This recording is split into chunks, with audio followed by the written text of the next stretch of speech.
गौर कीजिएगा, जीवन का सच्चाई यही है। नया घर बसाने के लिए अधिकतर पुराने घर तोड़ दिए जाते हैं।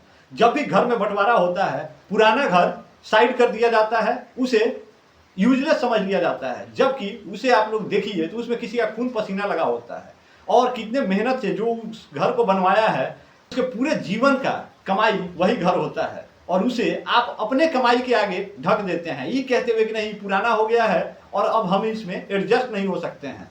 अधिकतर आप लोग गौर कीजिएगा, माँ बाप जो घर बनवाते हैं, जब उनके बच्चे बड़े होते हैं उस घर को तोड़कर वो नया घर बनवाते हैं और उनका जीवन बीत जाता है उस नए घर को बनाने में। तब तक उनके बच्चे बड़े हो गए होते हैं और वो उस घर को तोड़कर फिर नया घर बनाते हैं। ये सिचुएशन ऐसा ही चलता आ रहा है और वो बच्चे ऐसा नहीं है कि कहीं और से सीख के आए हैं या जनरेशन के बाद वो सीख गए हैं, वो आप ही से सीखते आ रहे हैं। आपने अपने माँ बाप का घर तोड़ा तो आपके बच्चे आपका घर तोड़ रहे हैं और यही सिस्टम चलता रहता है। और इस काम में अधिकतर नुकसान ही होता है, फायदा रेयर ही होता है, फायदा होता ही नहीं है। अगर वही बच्चे अगर एडजस्ट करके उसी घर को उस हिसाब से थोड़ा मॉडिफाई कर लें तो आराम से उसमें वो रह सकते हैं, गुजर बसर कर सकते हैं। ऐसा नहीं है कि माँ बाप उनके घर बनवाते हैं सिर्फ एक जनरेशन के लिए, वो इस दिमाग में रख के बनाते हैं कि इसको 2-3 जनरेशन तक चले, लेकिन चलता नहीं है। बच्चे कहते हैं कि नहीं हमारा जमीन कम आ रहा है, तुम्हारा जमीन ज्यादा आ रहा है, और तुम्हारे में ये दीवार पड़ रहा है, हमारे में ये दीवार पड़ रहा है, इससे अच्छा है कि इस दीवार को ही तोड़ो और नया दीवार बना दो। वैसे ही होता है। सोचिएगा, पुराने जितने पेड़ हैं जो आपके माँ बाप ने लगाए हैं, जब आपका बारी आएगा तो आप कहोगे नहीं तो हमारे जमीन में तुम्हारा पेड़ पड़ गया तो तुम अपना पेड़ काट लो, और तुम्हारे जमीन में हमारा पेड़ पड़ गया तो हम काट लेंगे। मिला जुला के पेड़ कट जाता है। नुकसान पर्यावरण का होता है, पैसे का होता है, और इससे फायदा कुछ नहीं होता है। और नया पेड़ लगाते लगाते आपका उम्र बीत जाएगा और तब तक जब वो पेड़ तैयार होगा आपके बच्चे उसको काट देंगे। ये खेल हमेशा चलता रहता है और यही कहानी हमारे राजनीतिक परिवेश में है।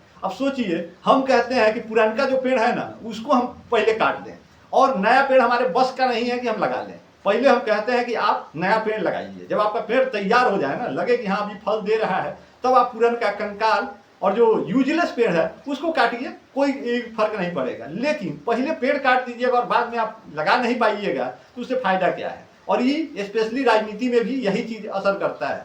सोचिए, कोई नेता हमें पसंद नहीं पसंद है तो उसको हटा के हम नया नेता तैयार करना चाहते हैं। अरे पहले नया नेता तैयार तो कर लो, नया तुमसे तैयार हो नहीं रहा है और पुराना को काटने के लिए आप उतावले हुए पड़े हो। माना तुम्हारी बात कि जो पुराना पेड़ है वो फल नहीं दे रहा है तो फल देने वाला पेड़ लगाओ यार, पेड़ लगाओ लेकिन काटो मत। वक्त आएगा अपने आप कट जाएगा, जो बढ़िया फलदार पेड़ होगा उसे लोग बचा ही लेते हैं। बाकी लड़ाई राजनीतिक हो या पारिवारिक, नुकसान दोनों को होता है और इसमें टूटता परिवार ही है। तो हम कहते हैं कि परिवार को बचाओ, परिवार मत तोड़ो, एडजस्ट करना सीखो, थोड़ा इधर थोड़ा उधर एडजस्ट करके रास्ता निकालो।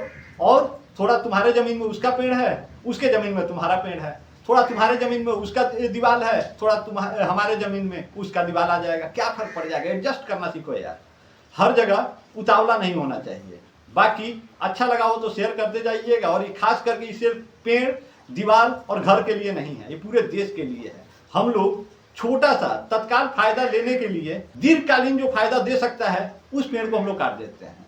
जो छायादार पेड़ है, देखिएगा कभी आप अपने जनरेशन में ही पुराने टाइम का पेड़ देखिए, वो बड़ा छायादार होगा, जहां भी होगा बड़ा सुकून देता होगा, लेकिन उसे लोगों ने काट दिया कि नहीं ये गलत है, और उसे काट के उसी जगह पर नया पौधा लगा दिया है। वो पौधा ससुरा कहीं बड़ा नहीं हो पाया, उसको बकरियां खा गई या उससे बचा तो सांड या बैल खा गए, लेकिन पौधा कभी बड़ा नहीं हुआ। और उस पौधे को बड़ा करने के चक्कर में हमने पुराना पेड़ काट दिया। मत काटो। बाकी अच्छा लगा हो तो शेयर कर दीजिएगा। तब तक जय सिया राम स्वीकार कीजिए।